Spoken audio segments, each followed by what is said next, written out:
네, 안녕하세요. 최준영입니다. 오늘은 우크라이나 이야기를 좀 해보려고 합니다. 최근 들어서 우크라이나가 러시아를 전선에서 그리고 러시아 본토 여러 가지로 타격을 하면서 전쟁의 흐름을 바꿔놨다라는 말씀드렸는데 항상 좋은 일만 있지는 않죠. 스스로 자기 발을 걸어서 넘어뜨리는 또 그런 일들도 종종 벌어집니다. 지금 우크라이나가 딱 그런 상황입니다. 뉴스를 보신 분들은 아시겠습니다만 최근에 우크라이나에서 이제 여러 가지 시위들이 일어나고 있습니다. 우크라이나는 2022년 2월 24일 러시아 침공 이후에 계엄령이 선포된 상태죠. 그러니까 계엄령 상태에서는 사실 집회, 시위 이런 거 다 금지죠. 그런데도 불구하고 지금 수천 명 단위로 모여가지고 대규모 시위가 이곳저곳에서 벌어지고 있습니다. 이들 시위대가 요구하는 핵심은 무엇일까요? 민생고를 해결하라, 전쟁을 끝내자 그런 구호가 아닙니다. 한번 보시죠. 이들의 구호는 잘 작동하는 시스템을 왜 망쳐놓냐? 이게 무슨 이야기일까? 그 다음에 총사령관은 사퇴하라라는 이제 구호로 이어지고 있습니다.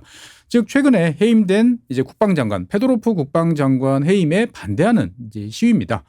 사실 이 페도로프 국방장관은 취임한 지가 6개월밖에 안 됐어요. 그러니까 올해 초에 취임을 해서 이제 6개월 막 넘어간 이제 그러한 장관인데 이러한 장관의 해임을 둘러싸고 지금 우크라이나 국민들이 격렬하게 반대하고 있습니다. 이에 더해서 우크라이나 군 내부에서도 나도 그러면 사임하겠다라고 하는 군 장성들 그리고 계속 있어야 된다라고 하는 장관 지지 발표들이 이어지고 있습니다. 어떻게 보면 내전에 준하는 그러한 사태가 지금 벌어지고 있는 거죠. 그러면 우리 입장에서 봤을 때는 도대체 이 페도로프 국방장관이라는 사람은 누구냐라는 궁금증이 있을 수밖에 없습니다. 이 페도로프 국방장관 사진 한번 보시죠. 사진 보시면 되게 젊습니다. 정말 젊어요. 동구권 사람들이 한 30대가 넘어가도 갑자기 좀 나이가 들어 보이긴 하지만 그래도 젊어 보입니다. 1991년생이에요. 정말 젊죠? 그러니까 우리 나이로 보면은 이제 35살, 36살 정도밖에 안 되는 정말 젊디 젊은 국방부 장관이죠. 이 장관이 해임됐다라고 그래서 우크라이나 국민들이 지금 들고 일어난 그러한 상황입니다. 사실 이제 이 페도로프 국방장관의 전력 뭐 살펴봐도 특별한 곳이 사실 잘 없어요. 그러니까 23살, 24살 때 이제 총선에 출마를 해서 한번 낙선한 것이 유일한 이제 실제 정치 경력의 전부 다다라고 이제 볼 수가 있겠습니다.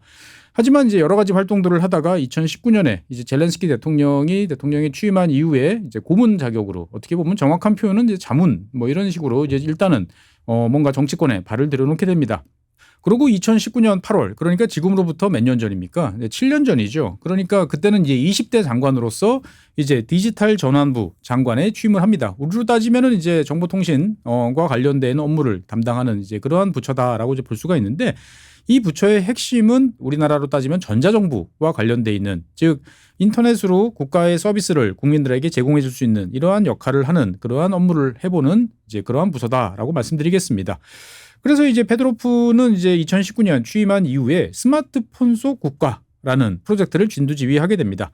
디아라고 이제 우크라이나어로 이제 부르는 프로젝트였는데 이 디아 같은 경우에는 이제 목표가 2024년 그러니까 2019년에 시작했으니까 전쟁 이후에 이제 5년 정도죠. 그러니까 2024년까지 모든 국가 서비스 100%를 온라인으로 제공하는 것을 목표로 지금 하고 있었습니다. 그러니까 이제 우리로 따지면 이제 전자정부를 스마트폰으로 옮겨놓는 이제 그러한 작업인데 우크라이나 같은 경우는 인터넷 기반 전자정부라는 게 별로 없다 보니까 처음서부터 모바일 기반 스마트폰 기반으로 이러한 작업들을 진행을 했던 거죠.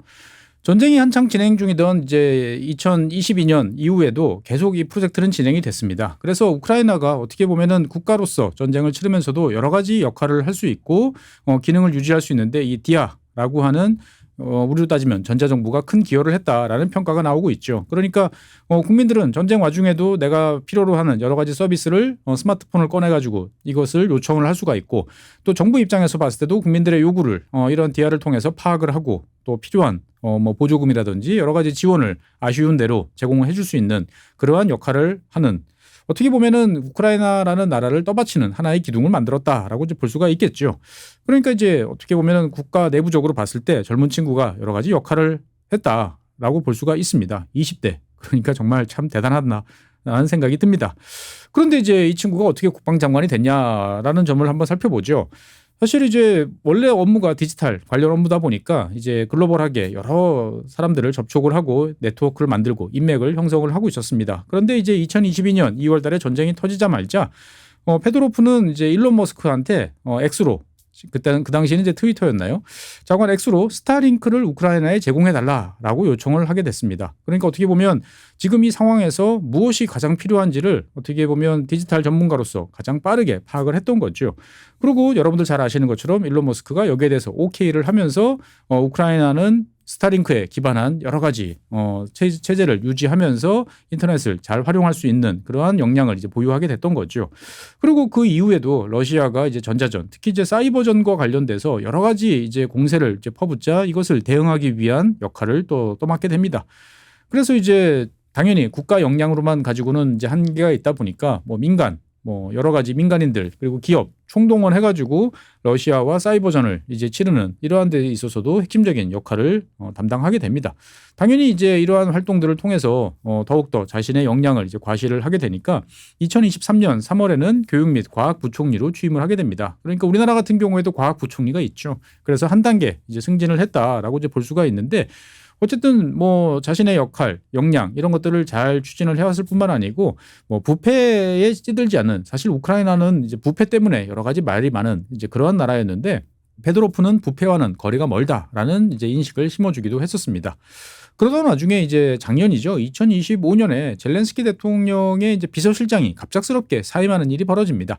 사임의 원인은 이제 부패와 관련된 그러한 일이었습니다. 그런데 이제 비서실장이 부패라는 것은 결국은 대통령하고도 연관되는 거 아니냐라는 이제 당연히 의혹 그리고 비난, 공세 이런 것들이 있을 수밖에 없습니다. 여기에 대해서 이제 친여라고 할 수 있는 사람들 입장에서 보면은 문제 없음을 확실하게 드러내기 위해서는 가장 깨끗하고 이런 문제에서 거리가 먼 사람을 반부패 전선에 내세워야 된다라는 이야기들을 하게 됩니다. 그리고 이제 그 후보 중에 한 사람이 페도로프였어요. 그래서 당시에 이제 이 우크라이나 같은 경우는 검찰을 통해서 이런 반부패와 관련된 여러 가지 활동을 하자라는 이야기가 나왔었고 그러면서 이제 페도로프는 청렴한 이미지를 기반으로서 이제 검찰총장 후보로 이제 부각되게 됩니다.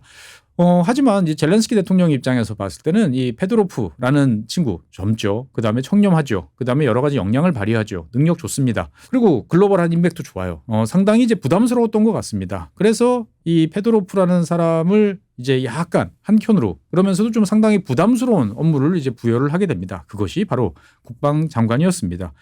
사실 우크라이나 같은 경우에는 2022년 2월 달에 전쟁을 시작했으니까 지금 4년 넘게 전쟁을 하고 있는데 국방부 장관이 이제 그 전까지 3번 바뀌었어요. 그리고 이제 페도로프가 4번째로 취임을 하게 되는 거죠. 사실 페도로프 입장에서 봤을 때는 국방장관 별로 가고 싶었을 것 같지 않아요. 전쟁을 치르고 있는 나라에서 국방장관이라는 존재는 중요한 존재이기도 하지만 어떻게 보면은 군과 대통령 사이에서 되게 애매한 존재일 수도 있는 거죠. 실전을 치르는 군의 목소리가 높을 수밖에 없고 그 뒤에서 여러 가지 지원 업무를 수행해야 되는 국방부 장관 표도 잘 나지 않고 책임은 많고 하는 이제 부담스러운 자리였습니다만 오케이를 하고 올해 1월 4일 날 국방부 장관으로 취임을 하게 됩니다. 페도로프가 국방부 장관에 취임한 올해 초는 사실 우크라이나 전쟁과 관련돼서 우크라이나한테는 가장 어두운 순간 중에 하나였다라고 정리를 해볼 수가 있겠습니다. 왜 그러냐? 일단은 우크라이나 같은 경우에는 병력이 이제 상당히 부족한 상황이었어요. 그럼 병력이 왜 부족하냐? 예전에도 한번 말씀드렸습니다만 일단 인구 구조상 우크라이나 같은 경우는 20대 지금 한창 전선에 투입해야 될 그 인력이 상당히 부족한 이제 그러한 상황이죠. 그러다 보니까 30대, 40대, 심지어 50대까지 이제 투입하는 이제 그러한 상황이었는데 전쟁이 길어지면서 당연히 동원을 회피하는 이제 그러한 인력들이 늘어나게 됩니다. 그래서 실제로 이제 서류상으로는 동원 대상에 포함되어 있습니다만 여러 가지 방식으로 이것을 회피하는 인력이 200만 명에 달하게 됩니다. 이 중에서 10%인 20만 명만 동원해도 우크라이나군 입장에서 봤을 때는 큰 도움이 되었겠지만 당시 상황은 이제 그렇지 않았던 거죠. 그리고 이제 전선 상황도 매우 좋지 않았습니다. 당시에 이제 우크라이나 전선에서 최전선 그리고 후방 합해가지고 한 20만 명의 현역병이 탈영을 한 그러한 상태였어요. 그러니까 어떻게 보면 후방에서 동원도 안 돼. 전방에서는 징집을 해가지고 전선에 투입된 병력 중에서 20만 명이라고 하는 막대한 병력이 이제 전선에서 탈영한 상태입니다. 이렇게 해서 과연 전쟁을 치를 수 있을까라는 이제 의구심이 높아지던 상태였죠. 당시에 페도로프 이제 국방장관은 이러한 상황을 있는 그대로 이제 공표를 했어요. 그러니까 상당히 상황이 좋지 않다라는 상황으로 이제 이것을 발표하면서 어떻게 보면 자신의 책임을 최대한 낮추는 전술적인 선택을 했던 거죠. 그리고 이제 이 국방부 장관이 취임한 이후에 여러 가지 이제 분위기를 쇄신하기 위해서 첫 번째 타겟이 부패와 관련된 일이었습니다. 그러니까 그 이전에 반부패 전선 검찰총장 뭐 이런 후보로까지 올라간 역량을 10분 이제 발휘했던 거죠. 당연히 전쟁을 치르고 있는 나라에서는 가장 많은 돈이 전쟁, 무기 조달, 즉 국방 조달과 관련돼 있는 쪽에 투입이 될 수밖에 없고 여기에는 여러 가지 부패와 관련된 일들이 당연히 있을 수밖에 없는 거죠.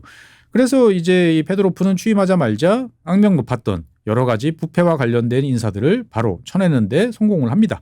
그러니까 초반에 기세를 잡아서 이제 대대적인 부패 인사를 이제 몰아내는 거죠. 그리고 이제 이것이 일회성이 아니고 시스템적으로 부패를 없애겠다라는 목소리를 높이면서 국방 조달을 공개 입찰로 전환을 하게 됩니다. 사실 뭐 공개 입찰 당연한 것이 아니냐라고 생각을 해볼 수 있습니다만 사실 공개 입찰이라고 하면 이것이 또 여러 가지 또 제한 조건들이 있습니다. 그러니까 여러 가지 정보들이 노출될 수 있고요. 그다음에 이것과 관련돼서 기간이 이제 길어지다 보니까 신속한 조달이 어려워지는 그런 문제점도 있는 거죠. 그러다 보니까 이제 이런 것을 핑계로 그동안에는 이제 소수의 제한 입찰 그리고 비공개 입찰 이런 것들이 많았는데 대대적으로 공개 입찰로 전환을 했던 거죠. 그리고 이제 기존에 체결됐던 계약도 감사를 하게 됩니다. 그러면서 돈이 어디서 새어 나가는지 그리고 이것과 관련된 인사들이 누구였는지를 이제 찾아내는 그러한 일을 했던 거죠. 결국 몇 달간의 이러한 감사를 통해서 총 66억 달러 규모의 이제 부패를 발견하면서 이것과 관련된 이제 여러 가지 인사들을 이제 내모는 그러한 역할도 하게 됐고요. 그리고 이제 공개 입찰을 통해 가지고 여러 가지 비용 절감 효과를 거둡니다. 특히 이제 제일 인상적이었던 것은 155mm 가장 이제 전선에서 필요로 하고 있는 포탄이 있죠. 이 중포와 관련된 포탄이 수요가 많다 보니까 이것과 관련돼서 국내외적으로 여러 가지 비용 낭비와 관련된 이제 이슈들이 여러 가지 제기가 됐었는데 이것을 깨끗한 공개 입찰 이것으로 돌리면서 총 16%의 비용 절감, 포탄 한 발당 16%의 비용을 절감하는 그러한 성과를 거두기도 합니다. 여기까지는 어떻게 보면은 일반적인 개혁 인사라고 하면 누구나 추구할 수 있는 그러한 일이었죠. 하지만 이제 페도로프는 여기에 그치지 않고 본인이 잘할 수 있는 그러한 역량을 이제 국방 업무에 도입하게 됩니다. 즉 어떻게 보면 당연히 이제 많은 전술들이 그리고 이제 전쟁을 치르는 입장에서 봤을 때는 주먹국으로 다급하게 진행이 됩니다. 그러다 보니까 성과 평가도 제대로 안 되고 무엇이 효율적인지도 제대로 판명이 되지 않은 거죠. 하지만 페도로프는 이제 국방장관으로서 취임하자마자 국방부 전체 업무에 대해서 디지털 알고리즘을 도입합니다. 잘 아시는 것처럼 이제 알고리즘이란 것은 사람이 처음에 설계는 하지만 그 집행 과정에서는 사람이 개입할 여지가 별로 없고 처음에 설정된 방향대로 프로그램이 자동으로 작동을 하면서 여러 가지 일들을 하게 되는 거죠. 그래서 이제 그 전까지는 사람들이 다 손으로 그리고 아니면 인간의 여러 가지 머리를 쥐어짜서 만들던 군사계획이라고 그러면 후방에서 이루어지는 여러 가지 군 조달, 그다음에 장비 개발, 그리고 비용과 관련돼 있는 수많은 계획들이 존재를 합니다. 여기에 이제 자기가 잘했던 수학적 알고리즘, 즉 디지털 알고리즘을 적용을 하게 되는 거죠. 그래서 실제로 군 참모부에서 이런 거 저런 거 필요합니다. 이러한 물자가 필요해요. 이만큼의 병력이 필요합니다. 라는 것들이 계속 올라오죠. 그런데 이것들이 사실은 다 조율이 돼서 일사불란하게 만들어지는 것이냐? 그렇지는 않습니다. 다 각각의 병과 그리고 맡은 업무에 따라 가지고 서로가 급하다라고 이야기를 하면서 올리게 되는 거죠. 그러면 누군가는 이거를 조율을 해야 되는데 그 과정에서 시간도 필요하고 그다음에 객관적이지 않은 주관적인 판단이 개입할 수도 있습니다. 이런 것들을 이제 디지털 알고리즘을 통해 가지고 자동으로 조절을 하게 되는 거죠. 그러니까 어떻게 보면 효율성과 그다음에 시간 단축 이런 것들을 도모하게 됩니다. 그리고 이제 앞서 말씀드렸던 대규모 동원 거부 그다음에 탈영 이런 문제를 해결하기 위해서 근본적인 문제에 손을 대야 된다라는 입장을 제시를 하게 됩니다. 그것이 무엇이냐? 우크라이나군 같은 경우에는 침략을 당한 입장이다 보니까 많은 병력들을 전선에 투입을 하게 되는 거죠. 그런데 지금 침공받은 나라예요. 그러면 한번 투입된 병력이 후방으로 빠지거나 아니면 내가 장기간 투입이 됐으니까 이제는 제대를 시켜줘야 되느냐라는 의문이 제기될 수 있습니다. 하지만 제가 여러 번 말씀드렸습니다만 전선에 투입된 병력이 2주, 3주를 넘어가기 시작하면 급속도로 전투력이 저하됩니다. 그리고 후방으로 뺀다라고 하더라도 이것을 무한정 반복할 수는 없어요. 그러니까 결국은 과거 2차 세계대전이나 베트남전 이런 때를 봐도 미국 같은 경우에도 몇 회 출격 일정한 기간이 지나면 본국으로 이제 제대를 이제 시켜주는 이제 그러한 일들이 있었던 거죠. 그래서 페도로프 같은 경우에도 특히나 이제 보병을 중심으로 한 이제 국방 개혁에 착수를 했습니다. 첫 번째로 했던 것은 최전선에 투입된 병력의 급여를 3배로 현실화 시켜주겠다라는 거죠. 목숨 내놓고 제일 어려운 활동들을 하고 있는데 왜 급여가 그거밖에 안 되느냐라는 거죠. 그러니까 후방에서 여러 가지 비용을 절감해서 충분히 높여줄 수 있다라는 이야기를 했던 거고 두 번째로 몇 년씩 복무한 병사들을 이제 단계적으로 전역을 시키겠다라는 계획을 발표를 합니다. 당연히 이제 이것을 한꺼번에 할 수는 없고 그다음에 어떤 지역에 어떤 업무를 하는지에 따라서 여러 가지로 제한된 면이 있었습니다만 어쨌든 장기 복무를 하고 있는 병사에 대해서 내가 조금만 더 버티면 이제 집에 갈 수 있다라는 희망을 이제 제시를 해줬던 거죠. 그리고 이제 무작정 하염없이 무기한적으로 복무하는 것이 아니고 이제는 복무 기간을 정해서 그것을 달성하면 집으로 간다라는 이러한 이제 개혁을 착수를 하게 됐던 거죠. 하지만 이런 개혁들을 무작정 빨리 할 수는 없었으니까 사실 이제 6월 달 막 착수를 해서 시행에 옮기는 단계에서 국방장관이 이제 해임이 됐다라고 하다 보니까 우크라이나 국민들 입장에서 봤을 때는 여러 가지로 반발을 할 수밖에 없었습니다. 이런 내부적인 개혁뿐만 아니고 페드로프는 이제 여러분들이 잘 아시는 러시아를 공격하는 그러한 이제 여러 가지 전술들을 체계적으로 종합을 하게 됩니다.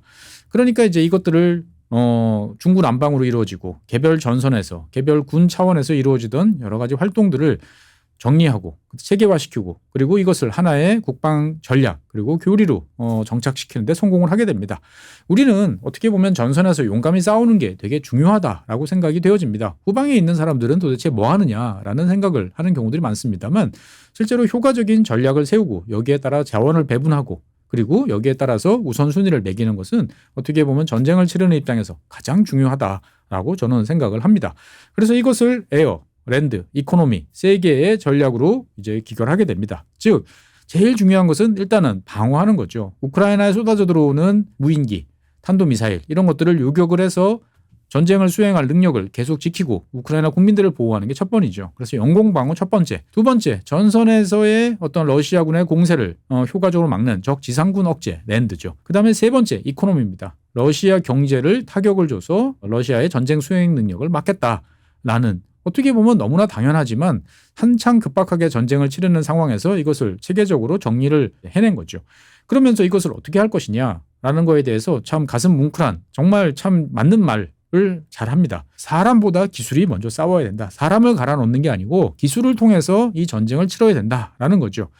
용감무쌍한 우크라이나 보병을 전사시키는 것이 아니고 드론을 먼저 상실하는 것이 맞다라고 이야기를 합니다. 그러니까 드론 손실은 얼마든지 돈으로 때울 수 있습니다만 사람은 그렇지 못한 거죠. 그러니까 사람을 잃는 것이 아니고 드론을 먼저 잃도록 하는 전술을 세워야 된다라고 이야기를 합니다.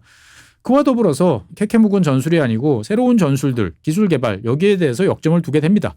그러면서 이제 몇 가지 이야기를 해요. 전쟁을 치르는 나라의 국방장관으로서 하는 이야기다 보니까 우리 입장에서 봤을 때도 정말 콕콕 꽂힙니다.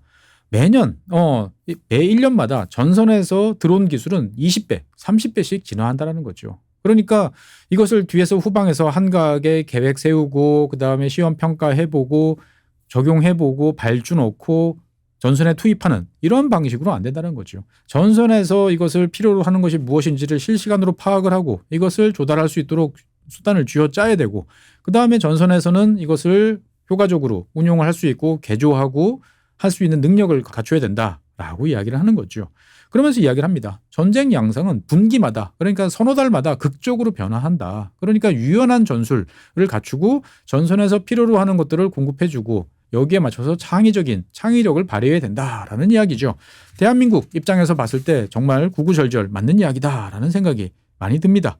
어쨌든 이러한 것들을 하나씩 나눠볼까요? 일단 제일 먼저 첫 번째 주안점을 뒀던 것은 영공방어, 에어와 관련된 이야기입니다. 그냥 단순히 우크라이나 방공군 역할을 잘해왔다라는 것에 치하를 하는 데서 더 한 발 나가서 정확한 목표를 제시합니다. 즉 모든 목표물, 우크라이나 키이우로 날아오는 모든 목표물을 다 요격할 수는 없다라는 것에 대해서 우선점을 명확히 세웁니다. 그래서 전체 날아오는 목표물의 95%는 요격해야 된다라는 확실한 수치 목표를 제시를 하는 거죠. 이것을 달성하면 어쩔 수 없이 놓칠 수 있는 밖에 없는 거에 대해서는 그거는 뭐 넘어가야 되는 그러한 거다라고 하면서 책임 소재에 대한 규책 사유를 명확하게 이제 분리를 시킨 거죠.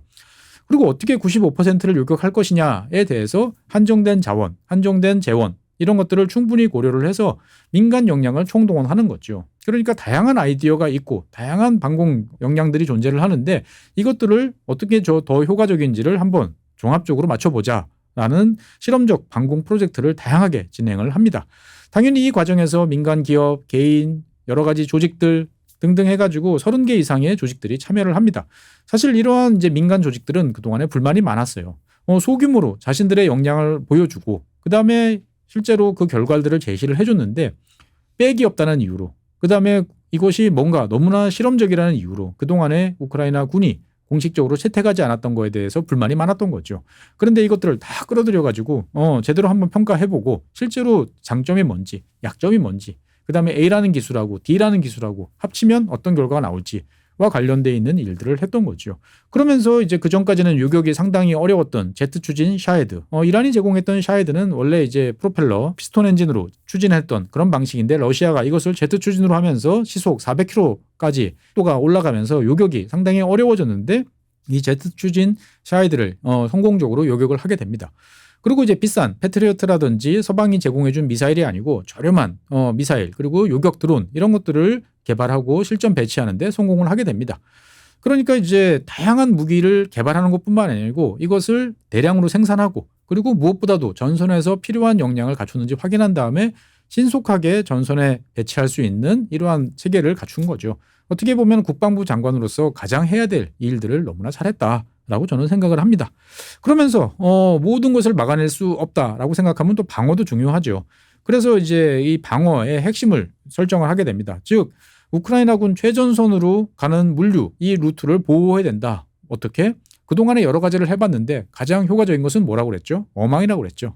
그러니까 그물로 도로를 다 감싸는 게 최선이다라는 이제 결론을 도출을 해낸 상태에서 하루에 8.5km씩 이제 드론 방지 그물을 설치를 해 나가면서 총 1,200km 가까운 이제 보급로의 안전을 확보하게 되는 거죠. 그러니까 일단 도로에 안전이 확보된 상태에서는 24시간 고속으로 트럭이라든지 여러 가지 장비들을 활용을 하면서 전선의 보급을 원활하게 할 수가 있게 됩니다.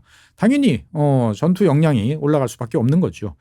두 번째로는 이제 적 지상군, 즉 러시아군의 공세를 어떻게 막아낼 것이냐라는 거에 대해서 아주 여기에서도 효과적인 전술을 채택합니다. 제가 그동안에 여러 번 이야기했죠. 우크라이나군 전술이 바뀐 것 같습니다. 땅을 내주고 그다음에 러시아군의 목숨을 빼앗는, 그러니까 땅과 피를 교환하는 그러한 전술로 바뀌었다라고 이야기를 했는데 이게 사실 페도로프의 계획이었던 거죠.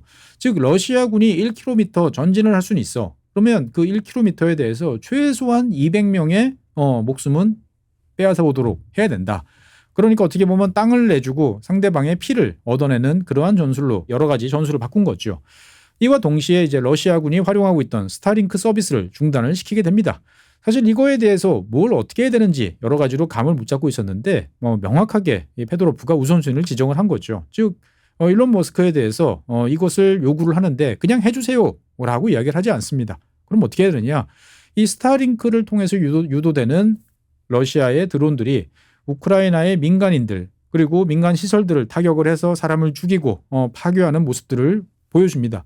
이거 당신이 막을 수 있습니다. 라고 이야기를 하는 거죠. 어떻게? 스타링크 수신기. 여기에 대해서 화이트리스트를 만들어야 된다라는 거죠. 합법적으로 스타링크에 접속할 수 있는 기기의 시리얼 넘버를 확인을 해서 이것만 이용할 수 있고 그렇지 않은 거에 대해서는 거부할 수 있도록 만들면 되지 않느냐라는 솔루션을 제시를 해준 거죠. 당연히 일론 머스크는 여기에 대해서 오케이 사인을 냈습니다. 그래서 짧은 기간 동안에 화이트리스트가 만들어졌고 이 화이트리스트에 들지 못했던 러시아군의 장비라든지 러시아군이 보유하고 있던 여러 가지 스타링크 수신기들이 다 무용지물이 되는 거죠. 그러니까 한순간에 러시아군의 지휘 통제 시스템이 약화되고 드론과 관련된 역량이 바닥을 향해 가게 됩니다. 그리고 이것을 통해서 우크라이나는 민간인 피해를 최소화하고 전투를 수행할 수 있는 국가 역량을 보존하는 데 성공을 하게 됩니다. 다른 한편으로 보면 이제 이 쏟아져 들어오는 러시아 보병 그리고 소규모 침투 이것을 막기 위해서는 드론의 역량을 더 키우는 것이 가장 중요하다라는 것은 뭐 너무나 뻔한 일이죠. 그런데 이제 이 페도로프가 보니까 각 전선에서 효과적으로 드론을 사용하는 경우도 있고 드론을 사용하지 못하는 경우도 있다라는 점을 파악하게 됩니다.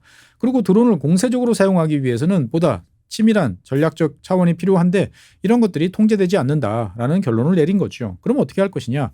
전 전선에서 이루어지는 드론 작전을 실시간으로 평가를 하고 그다음에 필요할 경우에 추가, 투입 또는 철수 이런 것들을 할 수 있는 드론 작전 실시간 관리 체계를 도입을 하게 됩니다. 당연하다라고 생각을 하실지 모르겠습니다만 전쟁을 치르는 와중에 이런 것을 만드는 것은 쉽지 않은 거죠. 한정된 자원, 한정된 재원을 가지고 이것을 만들기 위해서는 무엇보다도 확실한 목표, 그다음에 명확한 집행 체계 이런 것들이 필요한데 이러한 것들을 국방부 장관의 역량으로서 이제 동원을 해냈던 거죠. 결국 이러한 역량들이 집중이 되면서 이제 우크라이나군은 전선 후방 150km까지 러시아군 보급을 차단할 수 있는 역량을 갖추게 된 거죠. 그래서 지난 시간에 말씀드린 것처럼 이러한 역량이 갖춰졌기 때문에 크림반도를 거의 고립화시키는 데 성공을 했고요.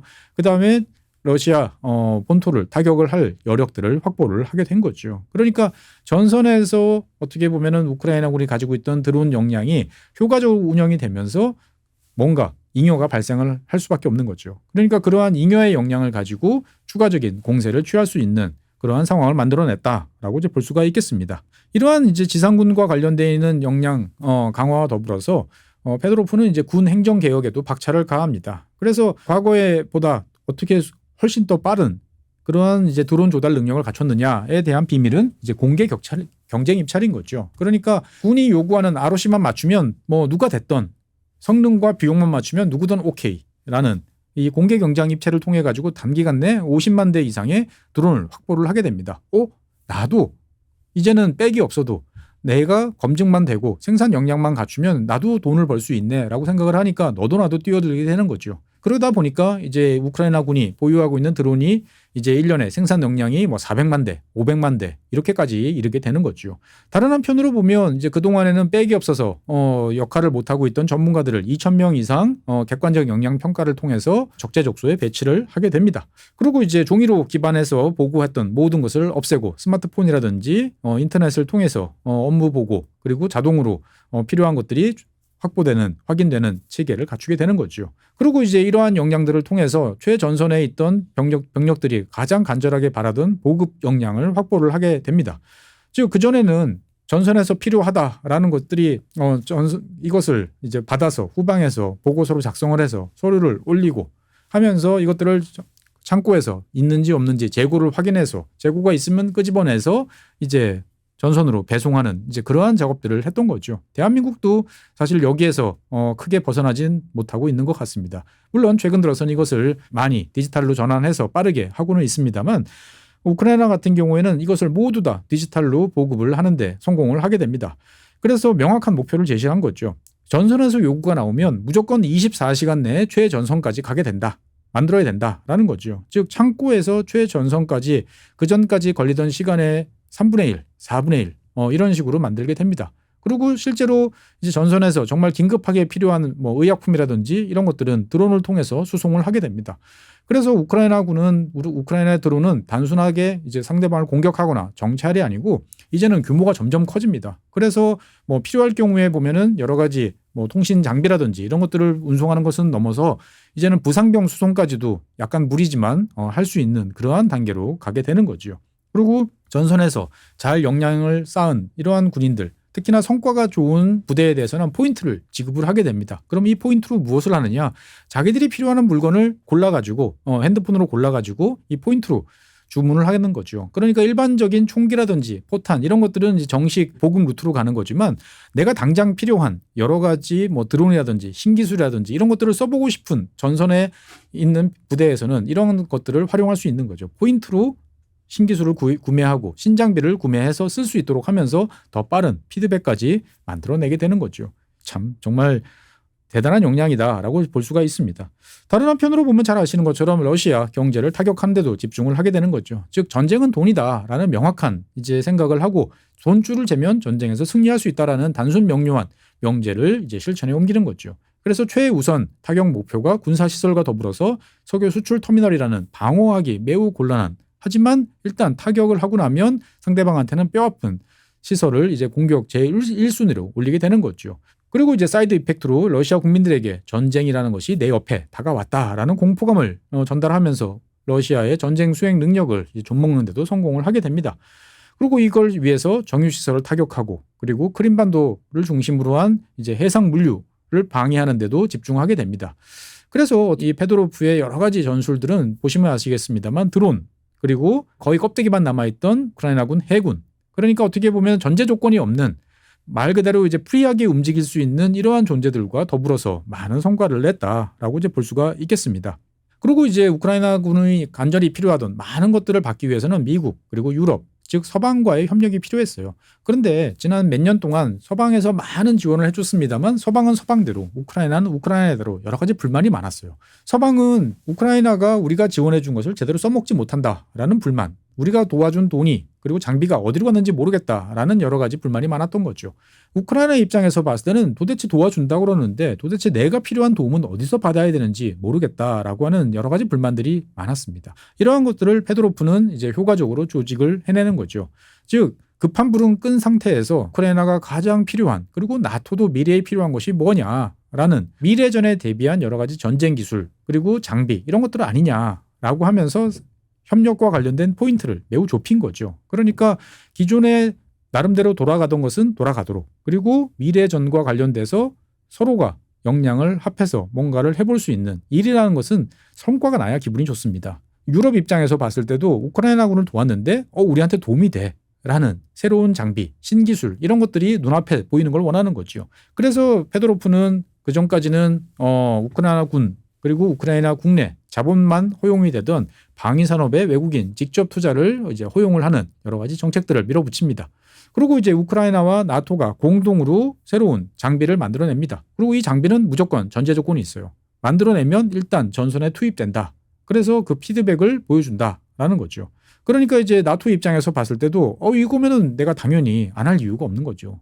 자기들 입장에서 봤을 때는 큰 돈 들이고 오랜 시간이 필요한데 우크라이나에서 이것들을 만들면 이미 검증된 거에 약간의 기술, 약간의 돈만 더해주면 개량을 해가지고 당장 투입해보고 내일이면 피드백을 받을 수 있다. 안 할 이유가 없는 거죠. 그래서 이러한 체제를 통해서 어떻게 보면은 우크라이나군이 제대로 싸우고 있다. 좀만 도와주면 이길 것 같아. 라는 이미지를 만들어주는데 성공을 하게 됩니다. 정말 어떻게 보면 우크라이나의 이순신이라고 볼 수가 있는 거죠. 그런데 왜 이러한 페도로프를 해임하게 됐느냐라는 이제 궁금증이 나올 수밖에 없습니다. 이유는 단순합니다. 여러분들 잘 아시는 것처럼 당연히 페도로프가 진행했던 많은 일들은 그동안에 꿀빨던 기득권과의 갈등 그리고 반발을 초래할 수밖에 없습니다. 즉 군 부패와 관련돼 있는 파워게임이 이제 진행이 됐는데 여기서 밀린 거죠. 당연히 돈이 쏟아져 들어오던 군 조달에는 수익성이 높을 수밖에 없다 보니까 이러한저런 경로로 들어오는 기득권들이 있었어요. 여기를 이제 차단을 하다 보니까 이 밀려난 사람들이 가만히 있었겠습니까? 당연히 군, 정치 이런 쪽으로 발을 넓히는 거죠. 그러면서 페도로프에 대한 공격을 이제 가하게 됩니다. 그러니까 이제 소수 회사들이 독점했던 것을 이제 공개 경쟁 입찰로 가고 몰아주기를 타파하고 지극히 옳은 국방 개혁에 대해서 불만을 가진 사람들이 이제 페도로프를 몰아냈다라고 이제 볼 수가 있습니다. 그런데 이러한 이제 상대방의 공격에 대해서 결국 젤렌스키 대통령이 움직일 수밖에 없었던 여러 가지 이유가 있었습니다. 그 중에 가장 큰 것은 실제로 전투를 치르는 우크라이나 군을 통제하는 시르스키 총사령관의 대립인 거죠. 사실 이 시르스키 총사령관에 대해서는 여러 가지 좋지 않은 인식들이 좀 있습니다. 되게 옛날 스타일이다라는 비난이 있죠. 그러니까 구소련 스타일이라는 거예요. 명확하게 후방에서 지휘를 하면 전방에서는 여기에 대해서 토달지 말고 무조건 해라라는 거죠. 여러분들 잘 아시는 임무형 지휘 체계는 뭐죠? 어떻게 보면 목표는 제시되는데 그 목표를 제시하는 데 필요한 여러 가지 구체적인 수단과 그다음에 개별적인 방법들은 전선에 있는 지휘관들이 알아서 해라 라는 거죠. 그 과정에서 창의력을 발휘할 수도 있고 여러 가지 우회 루트를 할 수도 있는 거죠. 어떻든 간에 전선 지휘관이 가장 잘 알 테니까 그거에 대해서 목표 달성에 집중해라 라는 게 임무형 지휘 체계인데 이 시르스키는 여기에 대해서 명백한 거부감을 보입니다. 그러니까 시키면 시키는 대로 해 라는 거죠. 그러다 보니까 어떤 일이 벌어지느냐. 일단 목표는 달성이 되는데 그 목표 달성 과정에서 대규모 인명피해가 나타난다는 거죠. 사실 그 소비에트 체제가 이런 거였어요. 그러니까 소비에트 체제는 사람을 갈아놓고 대규모의 자원을 투자할 수 있는 역량이 있었던 거죠. 그러니까 어떻게 보면 죽여도 파괴해도 계속 밀려오는 소련군 탱크, 소련군 보병 에 따라서 이제 전선이 붕괴되는 이런 것들을 이제 겪었던 것이 2차 세계대전 그리고 냉전 시기의 서방이었는데 시르스키 총사령관은 이것을 계속적으로 반복을 하는 거죠. 그러다 보니까 어떤 일이 벌어지느냐? 한정된 인적 자원밖에 없는데 전선은 틀어막았는데 대규모 인명 손실이 발생해요. 그러면 당연히 여기에 대해서 사기가 저하됩니다. 전선에 싸워본 군인들은 다 알아요. 우리가 왜 이렇게 해야 되느냐? 훨씬 더 효율적인 방법이 있는데 라고 이야기하는데 뒤에서는 시키면 시킨 대로 해. 라고 하다 보니까 난 그러면 나 개죽음은 안 당할 거야. 도망갈 거야. 라고 하다 보니까 여기저기서 전선 붕괴가 이제 가속화되는 거죠. 그렇다고 시르스키 이 총사령관이 무능력한 사람은 아닙니다. 나름대로 능력은 있어요. 어떤 상황이었냐? 시르스키 총사령관이 이 전선을 통제하던 상황은 구멍이 숭숭 나던 상황이었어요. 개별 여단들이 통제가 되지 않고 그 개별 여단의 전투 경계선을 사이에 두고 러시아군이 계속 침투하면서 전선을 붕괴시키던 그런 상황이었죠. 그러면 어떻게 해야 돼요? 말 안 듣는 여단들을 후드려 패고 그다음에 그쪽에서 병력들을 뺏어내고 이것을 갈아 넣어서라도 구멍을 틀어막고 그다음에 반발하는 여단들의 지휘관을 뺏고 사단, 군단 체제로 변화시키고 이런 일들을 했어요. 그러니까 시르스키 총사령관은 나름대로 할 일은 하지만 그 과정에서 어떻게 보면은 너무나 많은 피해를 이제 당연하게 하는 이러한 관행에 대해서 국민들 그리고 최전선의 군인들이 반발을 했던 거죠. 결국 페도로프와 이제 시르스키 총사령관은 이 전투 교류를 둘러싼 갈등이 이제 점점 더 심해졌다라고 볼 수가 있는 거죠. 그러니까 시르스키 총사령관은 드론에 대해서 이렇게 이야기를 해요. 드론이 중요한 건 알아. 근데 100대를 날리면 그중에서 실제로 목표를 타격하는 건 몇 대야? 컨디션이 좋고 날씨가 괜찮고 했을 때도 전체의 40%밖에 안 돼. 그다음에 상대방 전자전이라든지 여러 가지 날씨, 악천후 뭐 이런 것들이 겹치면 20%밖에 안 되잖아. 그러면 전체 드론 중에서 60%나 80%는 표적에 가보지도 못하고 추락해. 맞는 말입니다. 결국 그러면 이 전선에서 상대방을 공격을 해서 우리가 승기를 잡는 상황은 뭐냐. 결국은 잘 보호된 중장비, 즉 탱크, 장갑차 여기에 화력이 더해지면서 전선을 붕괴시키고 보병이 가서 참호를 격파를 해야만 이기는 거 아니냐라는 거죠. 그러니까 대규모 기동 작전을 못하더라도 전형적인 제병 협동, 그러니까 보병, 포병 그리고 전차, 보전차 합동 전술이 가야 된다라는 거죠. 그러니까 이것을 위해서는 재래식 전력을 일단 확충을 해야 돼. 즉 탱크, 장갑차 이런 것들이 필요하고 여기에 드론은 당연히 필요하지만 보조적 역량이야. 그리고 탱크와 장갑차를 보호하기 위해서는 드론 보호용 장비가 필요해. 이러한 것들을 잘 갖춰지면 전쟁에서 승리할 수 있어. 그래서 이런 것들을 승리하기 위해서 시르스키 총사령관은 2025년에 일단은 보병을 갈아 넣으면서 역량을 집중을 해왔던 거죠. 그런데 2026년에 이제 페도로프 장관이 이제 국방장관으로 취임을 하면서 이런 것들이 바뀌게 되는 거죠. 그러니까 페도로프 장관은 이렇게 이야기해요. 자, 맞아. 결국 전체 드론의 20%에서 40%밖에 상대방에 도달하지 못해. 그런데 결국 그 20%에서 40%가 전체 우리가 적 타격의 80%를 하는 거 아니야? 라고 이야기를 하는 거죠.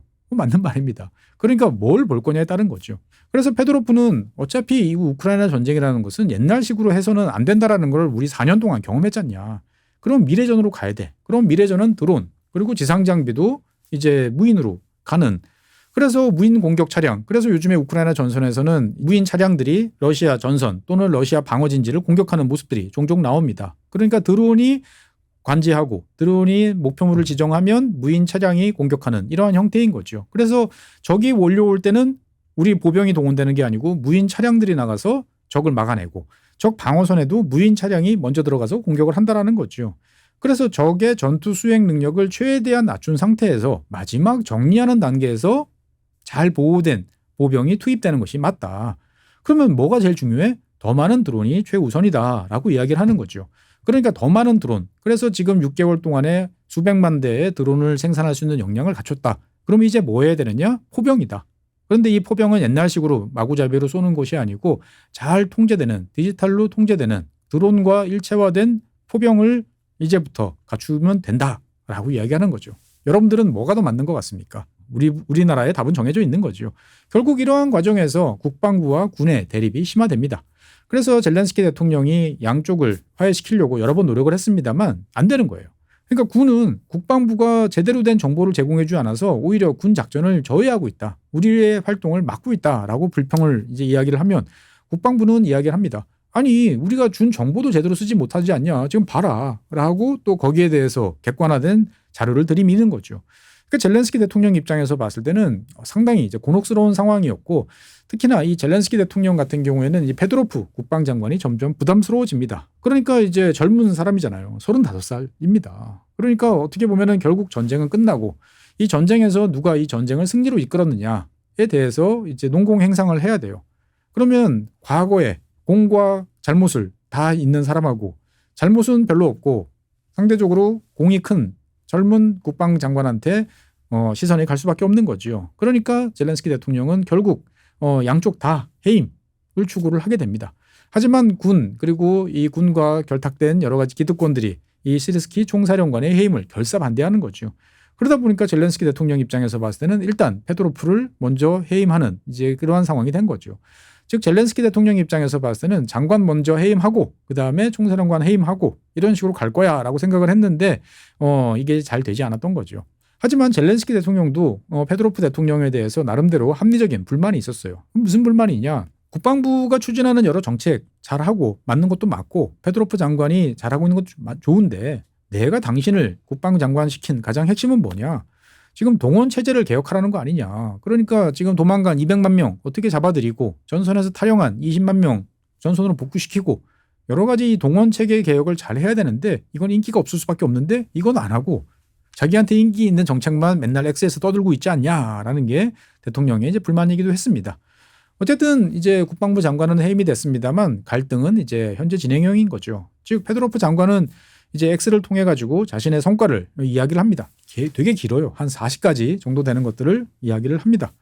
그리고 이제 시르스키 이제 총사령관의 약점, 문제점들을 지속적으로 제기를 합니다. 여기에 이제 의회도 오케이를 하고 나서는 거죠. 그러니까 시르스키 총사령관에 대한 국민적 불만을 이제 노골적으로 토로를 하면서 해임해라라고 대통령한테 압박을 합니다. 그리고 이제 그동안에 군이 의회를 무시하고 대통령이 의회를 무시하고 군 작전에 대해서 어떠한 이야기도 안 해줬는데 비공개를 전제로 이제 정기적으로 브리핑해라라는 이야기까지 이제 하고 나서기 시작을 합니다.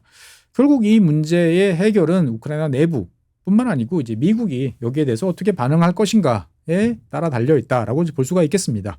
이 백악관 인사들 같은 경우는 이 페도로프 국방부 장관을 정말 애지중지, 되게 우리의 구세주, 뭐 기대주 이런 식으로 다룬다고 합니다. 그래서 이제 최근에 트럼프 대통령이 이제 우크라이나에 대해서 되게 친한 그리고 친우크라이나 쪽으로 급격하게 전환이 된데도 페도로프 장관의 여러 가지 역량이 크게 작용했다라는 거죠. 이 페도로프 장관의 인맥은 되게 좋습니다. 그래서 이제 미국의 뭐 핵심적으로 여러 가지 전략과 관련돼 있는 핵심적인 역할을 하는 이 팔란티어와 관련된 주요 인사들 그리고 일론 머스크 다 아주 친하게 지내고 있다는 거죠. 그러니까 페도로프 장관이 묵묵히 백의종군할 가능성은 별로 없다. 이러한 인맥들을 움직여가지고 젤렌스키 대통령한테 압박을 넣지 않겠느냐라고 지금 생각들을 하는 거죠. 결국은 이제 이 단기간에 너무 좋은 성과를 내고 정치적으로 경쟁자로 간주되면서 젤렌스키 대통령이 정치적인 판단을 했는데 여기에 대해서 우크라이나 국민들이 반발을 하고 있다라고 이제 볼 수가 있겠습니다. 강을 건널 때는 전쟁에 나간 장수는 일단은 갈지 않는다라는 것이 원칙이죠. 잘하고 있는 사람을 이런 식으로 끌어내리는 게 우크라이나한테는 무슨 도움이 될까라는 생각이 듭니다. 어쨌든 우크라이나 전쟁도 결국은 또 이런 식으로 자기 발을 자기가 걸려서 넘어지는 또 면이 또 있는 거죠. 앞으로 어떻게 될지 지켜보고 후속 상황들 말씀드리도록 하겠습니다. 오늘 준비한 상황은 여기까지입니다. 감사합니다.